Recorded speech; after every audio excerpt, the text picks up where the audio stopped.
بسم اللہ الرحمن الرحیم۔ السلام علیکم ورحمۃ اللہ وبرکاتہ۔ آج 14 ذی الحج عید کے فوراً بعد جمعرات مبارک آ چکی ہے۔ چاند بھی 14ویں کا ہے اور عید کے فوراً بعد جمعرات آ چکی ہے۔ شب جمعہ ہے، جمعرات کا دن ہے۔ یہ تسبیح پڑھنے کی صرف دیر ہوگی، انشاءاللہ آپ کا نصیب زمین و آسمان سے چمک اٹھے گا۔ زمین و آسمان کے دروازے کھول کر آپ کا نصیب چمک اٹھے گا، آپ کا نصیب کھل جائے گا۔ آج میری تمام بہنیں، میرے بھائی، میرے دوست 14 ذی الحج کو صرف ایک تسبیح کا یہ عمل لازمی کر لیں۔ یہ بڑی خوش نصیبی ہے ان تمام بھائیوں بہنوں کے لیے کہ چاند بھی 14ویں کا ہے، ذی الحج کی 14 تاریخ ہے اور عید کے فوراً بعد ہی جمعرات مبارک آ چکی ہے۔ میرے وہ بھائی اور بہنیں جو اعمال پڑھ پڑھ کر تھک چکے ہیں، ہمت ہار چکے ہیں، مایوس ہو چکے ہیں، لیکن کوئی کام نہیں بن رہا، کوئی وسیلہ نہیں بن رہا، کوئی ذریعہ نہیں بن رہا، میری ان سے گزارش ہے کہ اللہ کا نام لے کر، اللہ پر پورا یقین بھروسہ کر کے آپ لوگ آج کی یہ ایک تسبیح اپنے ہاتھ میں پکڑ کر اس کو پڑھ لو۔ انشاءاللہ میرا پروردگار آپ کے دل میں کوئی بھی ایسی حاجت مراد ہوگی، مقصد ہوگا جو ساری زندگی پورا نہیں ہوا، جو ساری زندگی اٹکا رہا، جو ساری زندگی رکاوٹوں کا شکار ہوتا رہا، جو ساری زندگی پورا ہی نہیں ہو سکا، انشاءاللہ یہ ایک تسبیح پھیرتے ہی آپ کی زندگی کا نصیب کھل جائے گا۔ اس سے پہلے بھی میرے تمام بھائیوں بہنوں نے بہت سے وظائف پڑھے، اعمال پڑھے، بہت سے لوگوں کو فائدہ ہوا، کچھ کو نہیں ہوا۔ ایک بات میں آپ کو بتا دوں کہ کوئی بھی عمل ہو، کوئی بھی وظیفہ ہو، اس کو پڑھ لیا کریں۔ ایسا نہ کیا کریں کہ پہلے بھی میں نے پڑھے تو کوئی فائدہ نہیں ہوا، اب بھی پڑھنے سے فائدہ نہیں ہوگا۔ جب ہم ڈاکٹروں کے پاس جاتے ہیں تو ہمیں کبھی کبھی ایسا ہوتا ہے کہ پتہ نہیں کتنے ڈاکٹروں کے پاس علاج کروانے چلے جاتے ہیں لیکن شفا نہیں ملتی، اور آخر میں ایک ڈاکٹر مل جاتا ہے جس کے ہاتھ میں اللہ نے شفا رکھی ہوتی ہے، اس کی ہم دوائی استعمال کرتے ہیں تو ہمیں شفا مل جاتی ہے۔ کہنے کا مقصد یہ ہے کہ جتنے بھی وظائف، اعمال، تسبیحات آپ کو بتائی جاتی ہیں ان کو ضرور پڑھ لیا کریں۔ کیا پتا کون سی تسبیح اللہ کو پسند آ جائے، کیا پتا کون سا آپ کا کیا ہوا وظیفے کا عمل اللہ کو پسند آ جائے اور آپ اللہ سے دعا مانگیں اور وہ آپ کی قبول فرما کر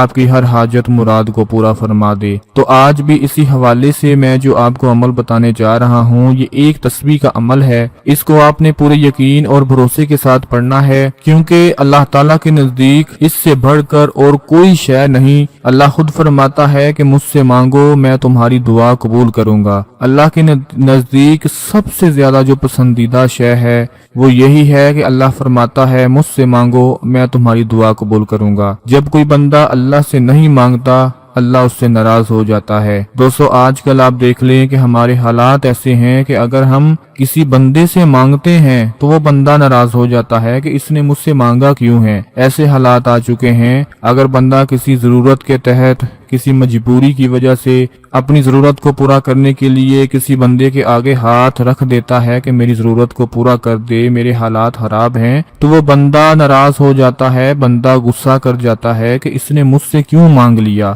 لیکن وہ اللہ کی ذات ہے، وہ پروردگار ہے کہ جب اس سے نہیں مانگا جاتا تو وہ پھر ناراض ہو جاتا ہے۔ آپ خود اندازہ فرما لیں کہ وہ اپنے بندے سے پھر کتنی محبت کرتا ہوگا، کتنا پیار کرتا ہوگا کہ نہ مانگنے سے وہ ناراض ہو جاتا ہے تو جب مانگے گے تو وہ کتنا خوش ہوگا۔ پھر ایسا ہو ہی نہیں سکتا کہ اللہ سے مانگا جائے اور وہ اسے عطا نہ کرے۔ اللہ ہم سے 70 ماؤں سے زیادہ محبت کرتا ہے، پیار کرتا ہے۔ اگر آپ اپنی والدہ سے، اپنی امی جان سے کوئی چیز مانگیں، وہ ہمیں نہ دے تو ہم ضد کرتے ہیں۔ جیسے ایک چھوٹا بچہ، دودھ پیتا بچہ ہوتا ہے تو اس کی ماں اس کو دودھ نہیں پلاتی تو وہ ضد کرتا ہے، روتا ہے کہ مجھے دودھ پلاؤ، زبردستی اپنی بات منواتا ہے، تو پھر اس کی ماں کو دودھ پلانا ہی پڑتا ہے، کیونکہ اس سے برداشت نہیں ہوتا کہ میرا بیٹا رو رہا ہے، میرا بچہ رو رہا ہے۔ دوستو یہ ایک مثال تھی ایک ماں کی، تو وہ پروردگار تو اپنے بندے سے 70 ماؤں سے زیادہ محبت کرتا ہے۔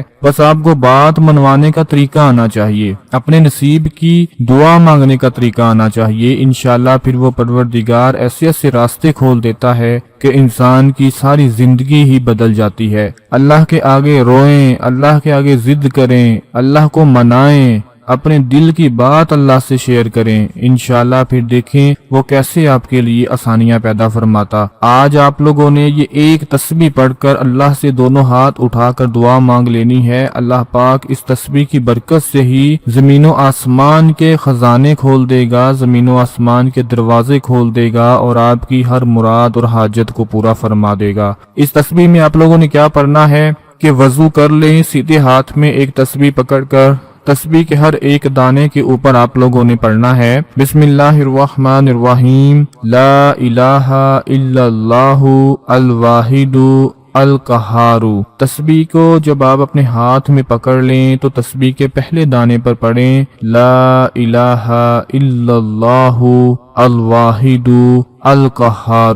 دوستو لا الہ الا اللہ ایک ایسا ذکر ہے کہ جو پہاڑ کو ہلا دیتا ہے، اور اس کے ساتھ اللہ پاک کے دو اسم مبارک ہیں الواحد القہار، اور سب سے افضل ترین جو ذکر ہے وہ لا الہ الا اللہ ہے۔ تسبیح جب آپ نے اپنے ہاتھ میں پکڑنی ہے تو تسبیح کے ہر دانے کے اوپر ہاتھ رکھ کر، اپنی انگلی رکھ کر، اپنا انگوٹھا رکھ کر آپ نے لا الہ الا اللہ الواحد القہار تسبیح کے ہر دانے کے اوپر اس کو پڑھ لینا ہے، اور آخر میں تسبیح کو چوم کر دونوں ہاتھ اٹھا کر اللہ پاک سے دعا مانگیں، اپنے نصیب کی دعا مانگ لیں، اپنے مقدر کی دعا مانگ لیں، اپنی تقدیر کے لیے دعا مانگ لیں، انشاءاللہ وہ پروردگار آپ کی دعا کو قبول فرما کر آپ کے نصیب کو چمکا دے گا۔ دوستو اس عمل سے پہلے بھی ایک بار آپ لوگوں نے درود پاک پڑھنا ہے اور آخر میں بھی درود پاک پڑھنا ہے، یعنی اول و آخر درود شریف لازمی پڑھ لیں۔ یہ عمل بہت ہی زیادہ مجرب ہے کیونکہ یہ 14ویں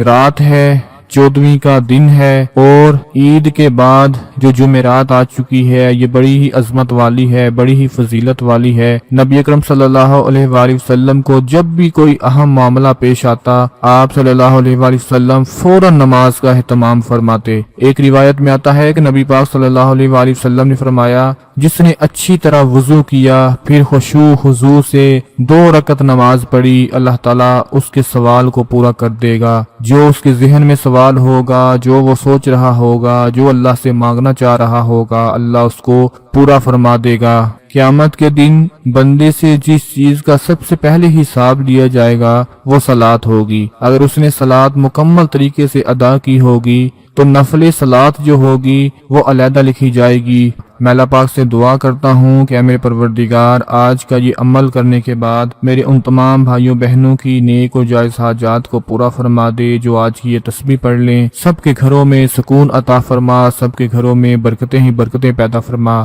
اللہ پاک آپ سب کا حامی و ناصر ہو۔ اپنا بہت سارا خیال رکھیں، اپنی دعاؤں میں یاد رکھیں۔ اللہ حافظ۔